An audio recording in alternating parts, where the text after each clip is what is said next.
Hi friends, मैं हूं कविता और संविधान में भाग 5 में अनुच्छेद 52 से 151 तक यानी अनुच्छेद आर्टिकल 52 से 151 तक राष्ट्रपति के बारे में बताया गया है। उनके राष्ट्रपति का निर्वाचन कैसे है, उनके बारे में सारा डिटेल हर एक आर्टिकल में दिया गया है। उनकी शक्तियाँ विस्तार पूरे 151 तक के आर्टिकल्स में बताए गए हैं। तो राष्ट्रपति आपके संविधान में बहुत ही महत्वपूर्ण होता है, जिसमें मेरे ख्याल से क्वेश्चन जरूर कुछ ना कुछ आता है, तो इसको ध्यान से समझते हुए सुनिएगा। राष्ट्रपति आर्टिकल 52 क्या उनके पद के बारे में बात करता है, यानी हम भारत में एक राष्ट्रपति होगा, ठीक है, राष्ट्रपति का एक पद होगा। आर्टिकल 53 कहता है कार्यपालिका प्रधान होगा वो संघ का, ठीक है, कार्यपालिका का। आर्टिकल 54 कहता है निर्वाचन के बारे में। अब राष्ट्रपति होगा, पद होगा उसका, तो फिर निर्वाचन कैसे होगा? तो निर्वाचन की पद्धति 3 है, ठीक है, 3 तरीके से उसकी होती है। संसद के दोनों सदनों को निर्वाचन करना हो, संसद के दोनों सदस्य शामिल होते हैं उसमें।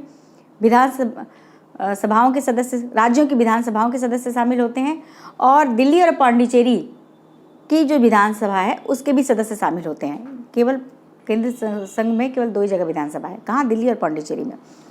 बाकी जितने मनोनीत सदस्य होते हैं, मनोनीत सदस्य होते हैं या जो निर्वाचित किए गए हैं राष्ट्रपति द्वारा, उनको इसमें भाग नहीं लेना है, ठीक है। और आर्टिकल 55 में कहता है कोटा, ठीक है, उनका कोटा क्या है।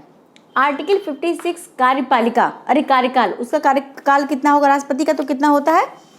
5 वर्ष, ठीक है। अब आपको निर्वाचन में मैंने क्या कहा? 3 तरीके से, ठीक है। कौन कौन सा है? पहला, आपके संसद के दोनों, ठीक है, सदस्य। संसद में कौन कौन से आपके? लोकसभा और राज्यसभा के सदस्य, ठीक है, राष्ट्रपति का निर्वाचन करते हैं। और आपकी दोनों जितनी विधानसभाएं हैं राज्य की, वो विधान परिषद के सदस्य भाग नहीं लेंगे। इसमें सबसे खास बात ये जान जाइए, ठीक है। मनोनीत सदस्य और विधान परिषद के सदस्य इसमें भाग नहीं लेते हैं, और विधानसभा के सदस्य भाग लेते हैं। दिल्ली और पांडिचेरी में 2 ही जगह विधानसभा है, उसके सदस्य राष्ट्रपति के निर्वाचन में भाग लेते हैं, ठीक है। 56 में कार्यकाल है, 5 वर्ष का कार्यकाल होता है इनका। कितने वर्ष का होता है? 5 वर्ष का कार्यकाल होता है। और अपना 35 वर्ष उनकी आयु पूरी हो चुकी हो, भारत का नागरिक हो, ठीक है। ये राष्ट्रपति का मेन कार्यकाल का है। और अगर राष्ट्रपति का पद किसी कारण से खाली हो जाता है तो 6 माह के अंदर चुनाव करना होता है, और 6 माह के अंदर नहीं होता तो उनके गैर हाजिरी में उपराष्ट्रपति देखते हैं। अगर उपराष्ट्रपति भी नहीं है तो यहाँ ध्यान दीजिएगा, सुप्रीम कोर्ट के मुख्य न्यायाधीश देखते हैं, ठीक है ना। ये क्वेश्चन हमेशा बनता है कि अगर राष्ट्रपति हट जाए तो उनकी जगह कौन देखेगा? तो कौन देखते हैं? उपराष्ट्रपति। अगर उपराष्ट्रपति भी नहीं है तो कौन देखते हैं? आपके सुप्रीम कोर्ट के मुख्य न्यायाधीश, ठीक है, मेन चीफ जस्टिस।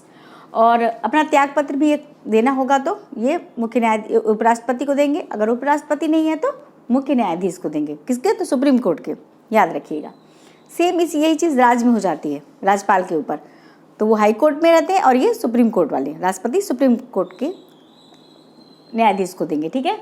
तो ये आर्टिकल 56 कार्यकाल 5 वर्ष का होता है उनका, ठीक है। और आपका आर्टिकल 57,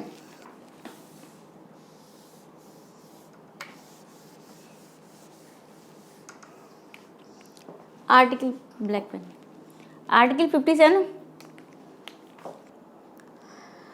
57 है दोबारा निर्वाचन।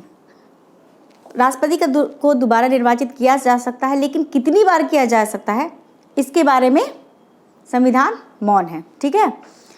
आर्टिकल 58, इनकी योग्यता क्या होनी चाहिए? भारत का नागरिक हो, 35 वर्ष की आयु पूरी कर चुका हो, और लोकसभा में सदस्य बनने के काबिल योग्यता पूरी रखता हो, ठीक है। पागल या दिवालिया ना हो, ये तो आप सभी लोग जानते हैं, ठीक है। और किसी लाभ के पद पर ना हो। आर्टिकल 59 में दशा और शर्तें हैं इनकी, ठीक है। दशा शर्तें क्या? इनको कोई भी अतिरिक्त कार्यभार नहीं दिया जाएगा।